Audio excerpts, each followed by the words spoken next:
சிம்பிளான பன்னீர் ரோல் எப்படி செய்யுதுன்னு பார்க்கலாமா வாங்க. பன்னீர் வெஜிடபிள்ஸ்லாம் கட் பண்ணி நான் எடுத்து வச்சுக்கிட்டேன். முதல்ல பன்னீரை மேரினேட் பண்ணி வச்சுக்கலாம். அதுக்கு 3 ஸ்பூன் தயிர், 1/2 spoon garam masala, 1/2 spoon Kashmiri chilli, கொஞ்சமாக உப்பு போட்டு கலந்து இதில் பன்னீரை மேரினேட் பண்ணி வச்சுக்கிறேன். பன்னீர் 1/2 அன் ஹவர் மேரினேஷன்லேயே இருக்கட்டும். இப்போ ஒரு கடாயை வச்சு எண்ணெய் ஊற்றி அதில் கட் பண்ணியிருக்க வெஜிடபிள்ஸ்லாம் போட்டுட்டு நல்லா கலந்து விட்டுக்கோங்க. நான் இன்றைக்கி 3 வெஜிடபிள்ஸ் எடுத்துருக்கேன். உங்களுக்கு வேணும் அப்படின்னா வேறு ஏதாச்சும் ஆட் பண்ணிக்கோங்க.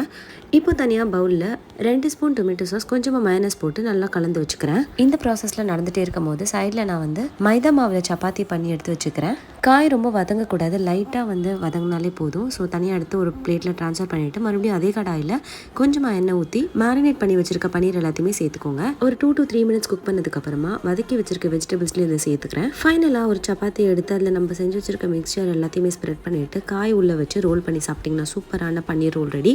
ட்ரை பண்ணிவிட்டு இப்படி இருந்து கமெண்ட்லேயே சொல்லுங்கள். நாளைக்கு இன்னொரு வீடியோவில் பார்ப்போம். தேங்க்ஸ் ஃபார் வாட்சிங். பாய்.